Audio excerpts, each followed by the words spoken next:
Papatuloy po tayo at aking binibigyan pang pagkataon sa ating beloved sister Dina Gulciano.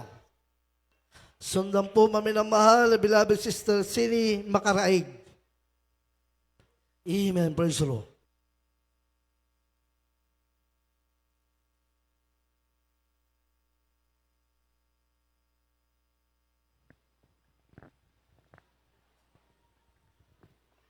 Praise the Lord po. Ang pinakamataas na pagpupuri, paglulahati, pagdakila.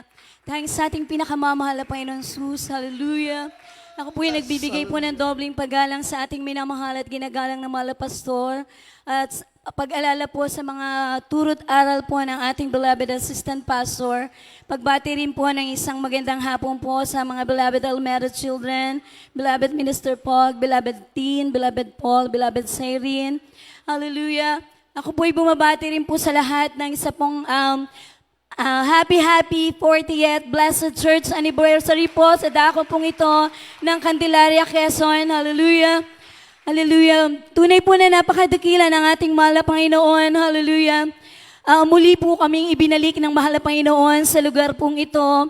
Bali, year 2015 po, nung isa po kami sa kinahabagan na ma-assign po sa lugar po na ito na hindi pa po ganito kaganda yung ating chapel noong mga panahon po noon. Ngayon po, tunay po na pinagpalang lubusan ng mahal na Panginoon. Hallelujah. Napakabuti ng ating mahal na Panginoon. Hallelujah. The way back 1992 po na makakilala po ako sa ating pinakamamahal na Panginoon. Isa po ako sa kabataan na tunay pong sakit ng ulo ng aking mga magulang. Nandyan po na natuto po akong manigarilyo, uminom ng alak, nalingid po sa kanilang kaalaman. Hallelujah. Ngunit nagpupurit, nagpapasalamat po ako sa ating mahal na Panginoon dahil isa po ako sa kinahabagan na makakilala sa kanyang banal na gawain. Hallelujah. Nagpapasalamat po ako sa mga panalangin at pag-aayuno ng ating minamahal at ginagalang na mahal na pastor dahil kami rin po ay naabot ng kanyang panalangin. Hallelujah. Noong mga panahon po na yan, meron po akong taglay na karamdaman. Meron po akong skin allergy. Weak lungs po ako. Meron po akong ulcer. Nung tanggapin ko po ang bautismo sa tubig sa pangalan ng ating pinakamamahal na Panginoon, instant pong pinagaling na mahal na Panginoon ang mga karamdaman ko na yan. Hallelujah, hallelujah. Nagpupuri, nagpapasalamat din po ako sa ating pinakamamahal na Panginoon. Bago po ako madako sa gawain po na ito ng Jesus Miracle Crusade, dati rin po ako na galing po sa isang malaking relihiyon. Nanggaling din po ako sa Saksi ni Jehovah. Nanggaling din po ako sa tinatawag din pong born again, pero Trinitarian, in person po ang turo. Nung time po na madako po ako sa lugar na ito, nanalangin po ako sa ating pinakamamahal na Panginoon na kung itong gawain po ba ng Jesus Miracle Crusade International Ministry ay totoong sinasamahan ng ating mahal na Panginoon. Alam niyo po, isang gabi po na ipinanaginip po sa akin ng ating pinakamamahal na Panginoon. Sa akin pong panaginip, pinakita po ng mahal na Panginoon dyan po sa kalangitan po. Hallelujah. Meron pong isang napakalaking streamer po na nakalagay po dyan, Jesus Miracle Crusade International Ministry. Ang wala sa gawain ito ay hindi maliligtas. Hallelujah. Napakabuti po ng ating mahal na Panginoon dahil sinagot niya po ako sa aking panalangin. Hallelujah. Nagpapasalamat din po ako sa ating pinakamamahal na Panginoon. Dito na rin po ako pinagkalooban po na makakasama po sa buhay.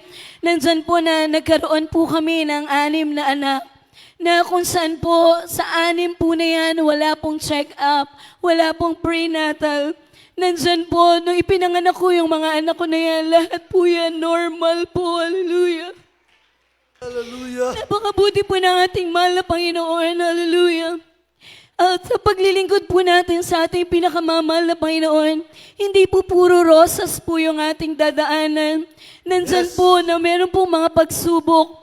Pero sa dulo po ng pagsubok na yan, pag hindi ka bumitaw sa ating mahal na Panginoon, makikita mo ang grabing pagpapala na ibibigay ng mahal na Panginoon. Hallelujah. Praise the Lord. Nandyan po na year 2010, nang sinubok po kami ng buong aking pamilya po, yung aking pong panglimang anak, nagkaroon po yan ng tigdas na itim, hallelujah. Na kung saan po, lumubog po yung tigdas ng aking mahal na anak. Nandyan po na, ang sabi po ng aking mahal na kapatid, bakit hindi mo siya dalhin sa ospital? Hallelujah. Noong mga panahon po na yan, tunay nga po na alam ko ang mahal na Panginoon magpapagaling sa aking mahal na anak. Hallelujah. Yung aking pong mahal na kapatid na yan, hindi po siya mananampalataya. Talagang pinipilit niya po na dalhin sa ospital yung aking mahal na anak.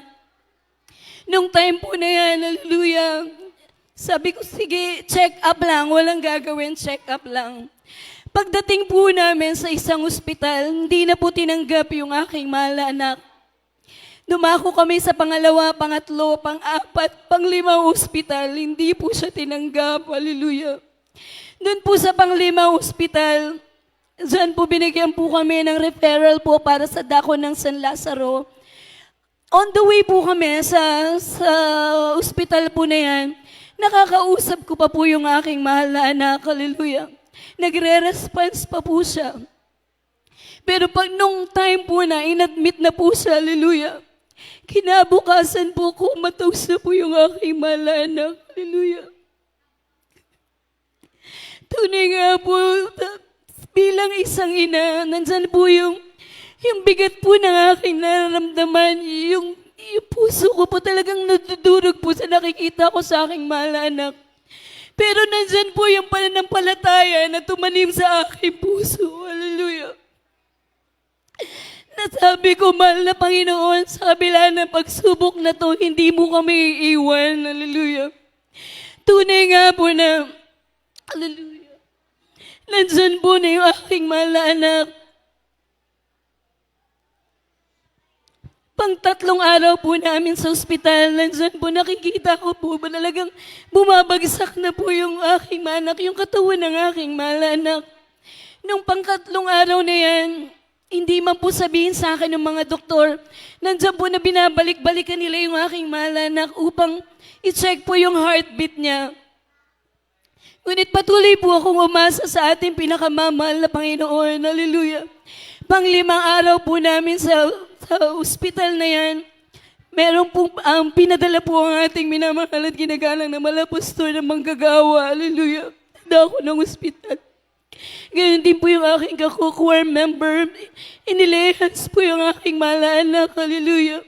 At ang sabi nila, bakit hindi mo ilabas ng ospital ang anak ko? Hallelujah. Sa loob po ng 5 araw na yung damdamin ko po sobrang bigat na nakikita ko sa aking mahal na anak. Nung marinig ko po yun, sabi ko, sige bukas, balikan mo ako, ilalabas ko siya ng ospital. Hallelujah. Pero nung mga panahon po na yan, hindi pa po nagre-response yung aking mahal na anak. Hallelujah, naka-oxygen pa po yan. Nung gabi po na yan, nanalangin ako sa mahal na Panginoon. Humingi ako ng habag sa mahal na Panginoon. Sabi ko, mahal na Panginoon, sa pagkakataong ito, 100% ako nananampalataya sa iyo. Hallelujah. Inabukasan po, pagrubing po nung mga doktor niya, yung pong 5 araw na hindi po nagre-response po yung katawan ng aking mahal na anak. Nung araw po na yun, nag-response po yung katawan ng aking mahal na anak. Hallelujah. Yes, Lord. Nandyan po na kinausap namin yung mga doktor na ilalabas namin yung aking mahal na anak ng ospital. Ang sabi po nila, bakit kung kailan nag-response na yung katawan ng anak mo, saka mo ilalabas? Sabi ko po, pag sa pagkakataong pong ito, ako naman po ang masusunod. Dadaling ko po siya sa aming banal na gawain. Hallelujah. Hallelujah. Hallelujah. Lumabas po kami ng ospital. Pumirma po kami ng waiver.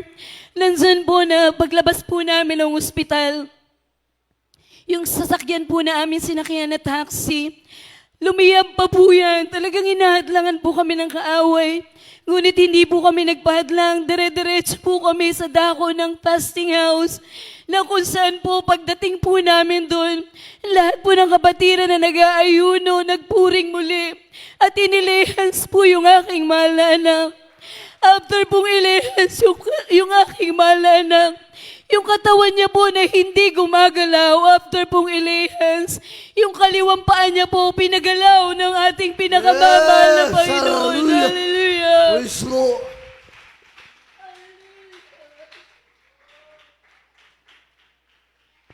Patuloy po kaming umasa sa ating mahal na Panginoon. Hallelujah. For almost 2 months po, nag-stay po kami sa fasting house. Walang gamot, walang doktor. Ang tanging ginagawa po namin mag-ayuno, magpuri sa ating mahal na Panginoon. Yes, Hallelujah. hallelujah. Isang araw po, nag-celebrate po tayo ng birthday ng ating minamahal at ginagalang ng mahal na pastor. After po ng banal na gawain, nandyan po na ipinalehans po namin yung aking mahal na anak sa ating minamahal at ginagalang ng mahal na pastor. After po siyang ilehans ng ating mahal na pastor, yung kaliwang paa niya po, down po sa lahat ng buo niyang katawan, pinagalaw na po yan ng ating pinakamamahal na Panginoon. Hallelujah. Praise Lord. Tunay po ng ating Diyos na pinaglilingkuran na Diyos na buhay. Hallelujah. Yes, hallelujah. Tunay po ang panalangin ng ating minamahal at ginagalang ng mga pastor. Yung aking pong mahal na anak na yan, nung nagkasakit po siya, 7 years old lang po siya nung panahon na yun. Ngayon po, 21 years old na po ang aking mahal na anak. Hallelujah. Hallelujah. Praise Lord. Amen. Napakabuti po ng ating mahal na Panginoon. Hallelujah. Nagpupurit, nagpapasalamat din po ako sa ating pinakamamahal na Panginoon na yung aking pong mga anak, nagsipagtapos na po sa pag-aaral sa kahabagan po ng mahal na Panginoon. Yes. Sila po ay mayroon na po kanya-kanyang mga trabaho. Hallelujah. Ganun din po nagpapasalamat ako sa ating mahal na Panginoon. Tunay nga po sa isang Kristiyano, ang kailangan lang po natin sumunod sa kalooban ng mahal na Panginoon. Hallelujah. Hallelujah. Dahil sa pagsunod, nandyan po ang pagpapala ng mahal na Panginoon. Yes, Hallelujah. glory to God. Hallelujah. I-share ko lang din po sa inyo, tunay nga po na sa pagsunod, nandyan po talaga ang pagpapala. Ang balis, hindi naman po karapat-dapat na atasan po kami na dumako po sa dako ng isang outstation po natin na at sa habagan po ng malapang ng bagamat di karapat-dapat po. Nandiyan po na sumunod po ako sa utos po na yan. Tunay nga po, after ko pong sundin yung kalooban ng mahal na Panginoon, nandyan po yung pagpapala na pinagkaloob ng mahal na Yes. Panginoon. Hallelujah. Ngunit pag hindi naman di po tayo sumunod, nandyan po ang paalala ng mahal na Panginoon. Hallelujah. Bagamat nung mga panahon na yan, talaga pong sumunod ako sa mahal na Panginoon. Pero nung kalaunan po, yung sarili ko na po yung sinunod ko. Kasi talaga po na nagpaalam po ako na hindi ko na po kaya. Pero nandyan pala, hallelujah, andyan yung paalala ng ating pinakamamahal na Panginoon. Hallelujah. Nandyan po na, bagamat sinubo kami ng mahal na Panginoon, ngunit hindi naman kami iniwan ng mahal na Panginoon. Hallelujah. Yes, hallelujah. Nandyan po na naranasan namin for almost 2 years po na yung aking pong beloved husband, wala po siyang trabaho. Gayon din po ako, yung aking pong mga negosyo po, nandyan po na talagang nag-zero po siya. Hallelujah. Pero hindi po namin tiningnan niya ang pagsubok na yan. Tiningnan po namin mag-asawa. After ng pagsubok, anong pagpapala ang ibibigay ng mahal na Panginoon? Hallelujah. Hallelujah. Tunay nga po na napakabuting ng mahal na Panginoon. Bagamat sinubok ka ng mahal na Panginoon, nandiyan na pagpapalain kang muli ng mahal na Panginoon. Hallelujah. Hallelujah, praise God. Nandyan po na yung pagkatangkal po sa aking mahal na asawa, naipasok po namin yan sa labor na kung saan po malaking kumpanya po yung amin pong nakaharap. Pero nandyan po na pinatnubayan po kami ng ating pinakamamahal na Panginoon. Yes. Hallelujah, nandyan po na ipinanalo ng mahal na Panginoon ang kaso na yan. At patuloy kaming Hallelujah. umaasa sa mahal na Panginoon na inaantay na lang po namin yung bayad po sa aking mahal na asawa. Hallelujah. Gayon din po, hallelujah, nung nag-celebrate po tayo ng 49th church anniversary po natin, doon wala po talaga akong pinagkakakitaan. Ang sabi ko, mahal na Panginoon, yung lakas ko po, ibibigay ko sa iyo. Tunay nga po nag-volunteer po ako sa dako ng Luneta. Nandyan po na tunay nga po yung kagalakan ng aking espiritual. Nandyan po yung kagalakan na pinagkaloob ng ating mahal na Panginoon. Hallelujah. Yes, hallelujah. After po niyan, hallelujah, tunay nga po na ang pagpapala po, sinunod na po ng ating mahal na Panginoon, na ang panalangin ko sa mahal na Panginoon, ang nabigyan niya po ako ng panibagong pagpapala, na kung saan po, bali, for almost 2 weeks na po ngayon, na nag-start po uli ako ng panibagong negosyo po, na documentation processing po. Tunay nga po sa ganang akin, hindi ko po kaya. Ngunit nandyan po, ibinigay ko sa mahal na Panginoon ang lahat ng iyan. Hallelujah. Nandyan po na nagtapat ako sa ating mahal na Panginoon. Hallelujah. Nandyan po, may iba-ibang client na po yung hawak ko ngayon. Hallelujah. Purihin ka. At yung isang kliyente ko po ngayon, hallelujah, through online lang po, nagtiwala po siya sa akin. Yung hawak niya po, yung property niya po, pinagkatiwala niya po sa akin na lakarin ko po yun for titling. Tunay nga po na nandyan yung pagpapala ng mahal na Panginoon.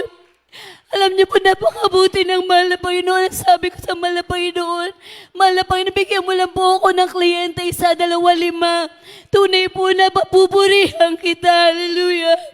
At alam niyo, napakabuti ng mahal na Panginoon.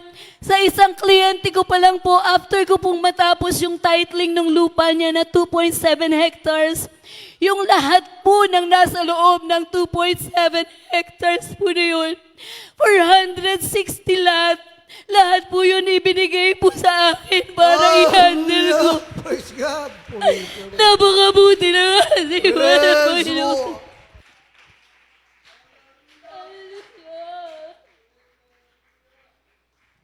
Hindi lang po yun. Nandyan po na naglalakad din po ako ng mga Meralco po, tubig, ganyan po.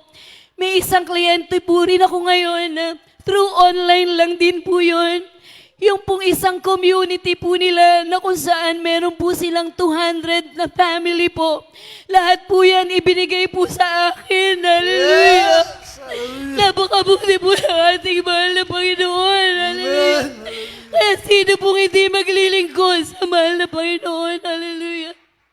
Alalahanin ko lang po for last 2 years po. Yung grabe pagsubok po sa aming mag-asawa. Nandyan po na dumadalo po kami sa mga krusada. Wala po kaming financial po na hawak. Basta meron lang po kami panggasolina sa motor niya. Tatakbo po kami sa mga krusada. Hallelujah. Nandyan po yung aking pong sapatos. Butas na po yan pero hindi ko tinitingnan yan. Tinitingnan ko kung ano yung himala na muling ipapakita ng mahal na Panginoon sa krusada na aming dadaluhan. Amen. Hallelujah. Tunay po na hindi po kami binigo ng ating mahal na Panginoon. Yes. Sabi nga po na sa pagsunod ang pagpapala. Hallelujah. Kaya napakabuti po ng mahal na Panginoon. Hallelujah. Kaya ang lahat ng pagbuburi, pagluwalhati, pagdakila, tangin sa ilang mahal na Panginoon. Hallelujah. Amen. Palakpakan po natin ang mahal na Panginoon Diyos.